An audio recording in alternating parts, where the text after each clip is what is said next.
विगत 13 वर्षों से कोचिंग चला रहे हैं चंदन कॉमर्स क्लासेस। और बच्चे लोग बोलते हैं कि सर पढ़ाते हैं तो समझ में आता है। हम भी लोग पूछते हैं कि बाबू कहाँ पढ़ रहे हो, तो चंदन क्लासेस के कॉमर्स क्लासेस में पढ़ रहे हैं। तो इस तरह की मतलब कि जो है बच्चों में उत्साह है। अब बच्चे बहुत से आपके पढ़ाए हुए बच्चे जॉब कर रहे हैं, बैंक में अदर इसमें कर रहे हैं।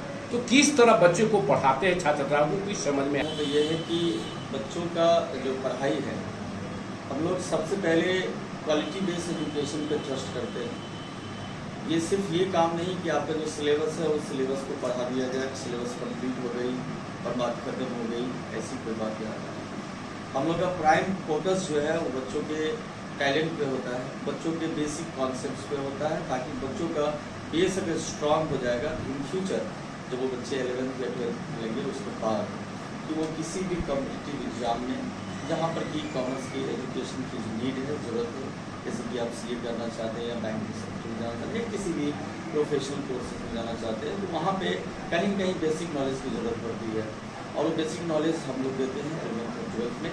इसलिए हम लोग टोटली काम जो करते हैं वो कॉन्सेप्चुअल बेसिक से, कि ताकि बच्चों का बेस स्ट्रांग हो जाए, ताकि इन फ्यूचर उनको कोई परेशानी हो। और यही वजह है कि बेस स्ट्रांग होने के कारण बच्चे सीटी जैसे एग्जाम हो या सीए फाउंडेशन जैसे एग्जाम हो उसको बेहतर तरीके से क्वालिफाई कर पाते हैं। अभी देखा गया है कि हाल फिलहाल मतलब कि जो है साल रिजल्ट मतलब कि जो है से अच्छा आपके छात्र छात्राओं के आते हैं रिजल्ट, और 96% तक मार्क्स आया है। इससे एवं भी 98% मतलब अदर साल में आया। तो किस इस तरह के जो रिजल्ट जब मालूम होता है कि हमारे बच्चे पढ़ाए हुए बच्चे 98% रिजल्ट लिया या 96% रिजल्ट लाया, तो कैसा महसूस होता हुआ उसको?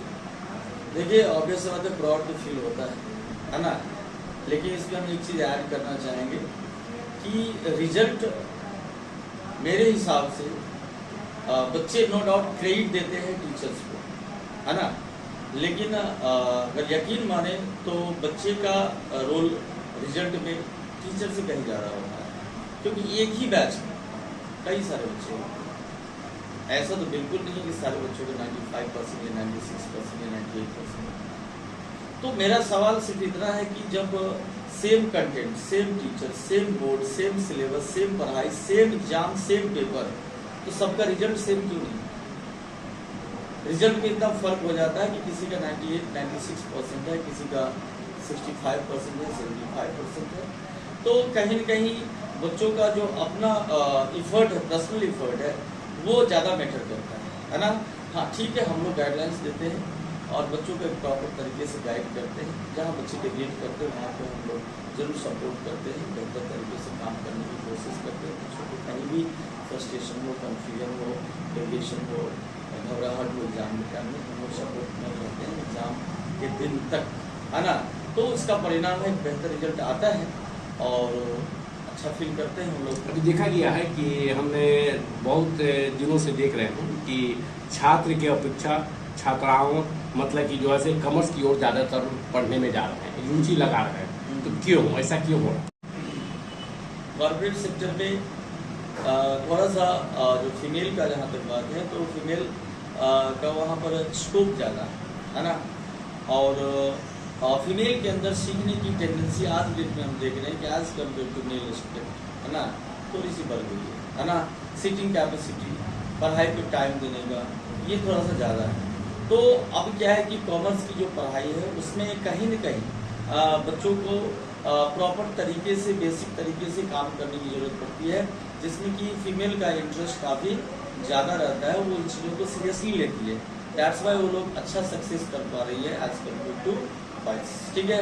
और जिसमें कि आप रिजल्ट के मामले में देखेंगे तो आपको कहीं न कहीं जनरली हर एक जगह का रिजल्ट में गर्ल्स का रिजल्ट ज़्यादा बेहतर आपका आता है इन जनरल, है ना। तो नया बैच कब से स्टार्ट हो रहा है? चूँकि जो 10th जो पास कर गए हैं सीबीएसई से चाहे बिहार बोर्ड से, तो 11th के लिए मतलब नया बैच कब से स्टार्ट हो? देखिए 11th की ऑलरेडी हम लोग बैच तो अप्रैल से ही स्टार्ट कर रहे हैं। 11th में फर्स्ट बैच अप्रैल में स्टार्ट हुई थी, फिर मई में 2 बैच स्टार्ट हुई, है ना। यानी कि 3 बैच ऑलरेडी 11th की फुल हो चुकी है। और चौथी बैच जो है वो हम लोग 15 जून से यानी कि 15 जून से मंडे से चौथी बैच में स्टार्ट कर रहे हैं। छात्र छात्राओं अभिभावकगण से क्या अपील करेंगे? बस अपील इतना ही करेंगे कि एक बार आप ट्रस्ट करेंगे, है ना। क्योंकि हमारी संस्थान पूरी बहुत ही पुरानी संस्थान है, 2013 से हम यहाँ पे काम कर रहे हैं और आपको विश्वास तो करनी पड़ेगी। और एक बार आप यहाँ पर आने के बाद सिर्फ दिखावे पे मत जाएं। सबसे बड़ी चीज़ ये है कि शो ऑफ और दिखावा, गार्जियन बच्चों पर छोड़ देते हैं, बच्चा जहाँ बोलेगा वहाँ पर एडमिशन कर देंगे, ये सबसे बड़ी गलत चीज़ है।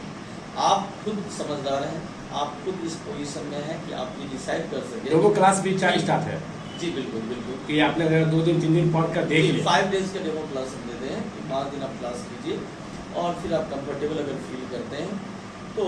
और देखिए सर, डेमो एक फॉर्मेलिटी होती है, लेकिन ये सच्चाई है कि जो मेरे डेमो क्लास में बैठता है वो सारा 100% एडमिशन ही लेता है। 14 जून को मतलब कि रक्तदान दिवस मनाया जाता है, तो इसके लेके युवा पीढ़ी से क्या अपील करेंगे?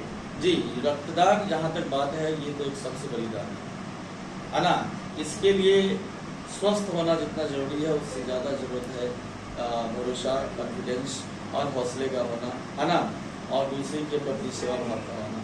तो हम बस इतना ही कहना चाहेंगे कि भैया जितने भी लोग हैं जो रक्तदान करने में सक्षम हैं, जो कर सकते हैं शारीरिक रूप से, स्वास्थ्य के तरीके से, वो लोग रक्तदान जरूर करें। भी किए हुए हैं, कई बार किए हुए हैं, और इसको करने से किसी प्रकार की कोई कमजोरी तो बिल्कुल भी नहीं होती है और आपका ब्लड सर्कुलेशन बेहतर हो जाता है, रिफ्रेश फील करेंगे, आप अच्छा फील करेंगे। क्या परिचय हो? मेरा नाम हुआ चंदन कुमार झा, चंदन कॉमर्स क्लास के यहाँ पे डायरेक्टर।